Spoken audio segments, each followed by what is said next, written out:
Welcome to the card गाय। मैं हूं आपका होस्ट और आज हम बात करते हैं एक्सिस एस क्रेडिट कार्ड के बारे में। अगर आप इस कार्ड को कंसिडर कर रहे हो, ये वीडियो एंड तक जरूर देखो। बेस्ट कैशबैक कार्ड या time waste? Well, do you remember a few years back when this card was literally the undisputed king of cashback? We all loved that legendary 2% flat rate on literally everything you bought. It was the ultimate no-brainer, right? But yaar, it's 2026 now, and banks absolutely love their devaluations. They tweak the rules when we're looking the other way. So I really wanted to figure out, is the Axis Ace still paisa vasool today, or has it just become a total time waste for your wallet? I've dug deep into the fine print, and honestly, some of the things I found might actually surprise you. Let's find out together in this explainer. Section 1. What is Axis Ace, the everyday spender's card? Okay, let's just dive right in. The Axis Ace is fundamentally an entry-level Visa Platinum cashback card. Now, to be crystal clear right off the bat, this is definitely not a premium lifestyle card. It's not trying to send you to luxury international hotels, it won't give you free golf lessons, and it's certainly not getting you first-class flights. Instead, it has one specific, unglamorous but absolutely crucial job: saving you money on your everyday household kharcha. You know, the basic, boring things you just have to pay for every single month anyway. Here's the main pitch the bank uses to hook you in. You get a massive 5% cash back on utility bills. That's your electricity, water, DTH, broadband. But strictly only if you pay through Google Pay. You also get a solid 4% back on food delivery and rides with Swiggy, Zomato, and Ola. And for literally everything else, you get a flat 1.5% base cashback plus the standard 1% fuel surcharge waiver you see on almost all cards. So think about it. If you're a salaried professional making around 50,000 rupees a month, paying the house bills, keeping the Wi-Fi running, and ordering food a couple of times a week when you're just too tired to cook, this card is basically screaming your name. They are targeting you specifically. Section 2. Fees or waivers. How much does it cost? Now let's talk about the money. See the bot? How much is this little piece of plastic actually going to cost you to keep in your pocket? Because the cashback card isn't worth much if the bank is just silently taking all your cashback and hidden annual charges, right? So, the joining fee and the annual renewal fee are both set at a very reasonable 499 rupees plus GST. In the vast world of credit cards, that is firmly an entry-level price tag. It's ekdam sahi for the features it packs on paper. But honestly, in my opinion, you shouldn't even be paying this fee out of your own pocket, like ever. Why? Well, because the waivers are actually super easy to hit if you know what you're doing. Just spend 10,000 rupees within the first 45 days of getting the card, and boom, your joining fee is instantly reversed. That's maybe a month of groceries and a couple of bills? Super simple. Then, if you spend 2 lakh rupees in a given year, which breaks down to just under 17,000 a month, the next year's annual fee is completely wiped out. But listen carefully, bye. While I was reviewing the latest terms, I noticed the bank caught on to how people were gaming the system. Rent payments and wallet loads, they do not count towards that 2 lakh target anymore, so don't even try to use standard tricks to hit the waiver. You have to do it with genuine, organic, everyday spends. Section 3. Usly Rewards Example, the 30,000 rupee spender test. Alright, so those 5% and 4% headline numbers look absolutely fantastic on paper, don't they? But marketing teams absolutely love flashing big numbers. Let's do a real-world reality check. Let's run the exact math for someone actually spending a modest 30,000 rupees a month and see what real rupee value they actually get in their hand. While I was digging through the tiny fine print, I stumbled upon this massive catch. Look closely at the bank's terms and conditions. See the highlighted line? It says capped at 500 rupees per statement. Combined capping for 5% and 4%. Let that sink in for a second. This means your 5% Google Pay bills and your 4% Swiggy and Ola orders share the exact same tiny 500 rupee limit per month. They are combined together. Once you hit that specific cap, every single thing instantly drops to the 1.5% base rate, no exceptions. Let's see exactly how this mathematical trap works in action. See, you spend 5,000 rupees on your electricity, gas, and Wi-Fi bills on Google Pay. Awesome, that's 250 rupees cashback earned at 5%. Great, right? Then you spend 6,250 rupees on Swiggy and Ola over the course of the month. That's another 250 rupees earned at 4%. But guess what? You have already hit your 500 rupee monthly cap. You're totally done. For the entire remaining 18,750 rupees of your 30,000 monthly budget, whether you buy groceries offline, grab some clothes, or shop online, you only get the 1.5% base rate. That yields exactly 281 rupees. So your total monthly cashback sits at 781 rupees.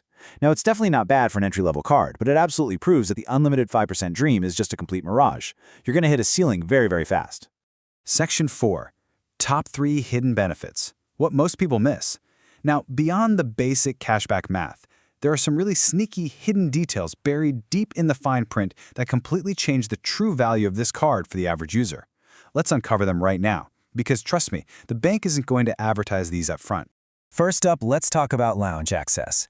You technically get 4 complimentary domestic airport lounge visits a year, but after the recent 2024 updates, I noticed a huge speed bump they introduced. You only unlock this access if you have spent 50,000 rupees in the previous 3 calendar months.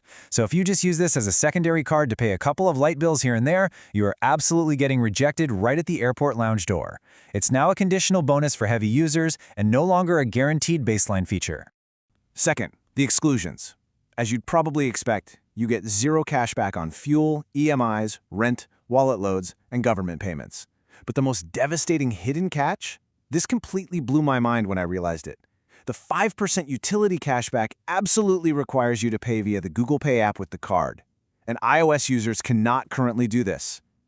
If you have an iPhone, you literally cannot access the main feature of this entire credit card. It is totally useless to you. Oh, and one more thing. With a crazy high 3.5% Forex markup fee, please do not take this card on your international trips. Just don't do it. You will absolutely lose money. But here is the third hidden detail, and honestly, I have to say, it's actually the card's ultimate saving grace.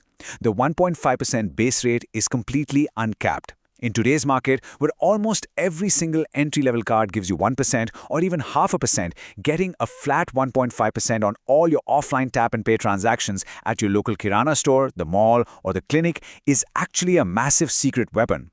It is a brilliant offline sweeper card for sure. Section 5. Who should get it? Your perfect match? So bringing all these rules, caps, and hidden details together, exactly whose wallet does the Axis Ace belong in today? Let's figure out if you are the perfect match. The ideal user profile is extremely specific. First, you absolutely must be an Android phone owner. Second, you must pay significant household utility bills every month through Google Pay. And third, you frequently order food online or take cabs. If that sounds exactly like you, this card makes total undeniable sense. But if you proudly carry an iPhone or your whole digital life revolves around hunting for Amazon and Flipkart sales, avoid this card. Stay far away. It will just act as a basic 1.5% card for you, and honestly, there are way better options out there for your lifestyle. Section 6. Compare and contrast. Axis Ace versus the rest. Speaking of better options, how does the Ace actually stack up against its biggest rivals right now? Let's do a quick Seedha comparison to see exactly where it stands in the grand hierarchy of 2026 cashback cards. Let's look at the absolute heavy hitter first, the SBI Cashback card. If you are a highly diversified online shopper buying from Myntra, Amazon, Nykaa, and wherever else, SBI wins effortlessly.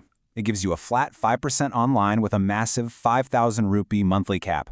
But the catch is, SBI gives practically nothing for offline spends or utilities. That is exactly where the Axis Ace fights back. It dominates your electricity bill and rewards your offline physical swiping at stores much better.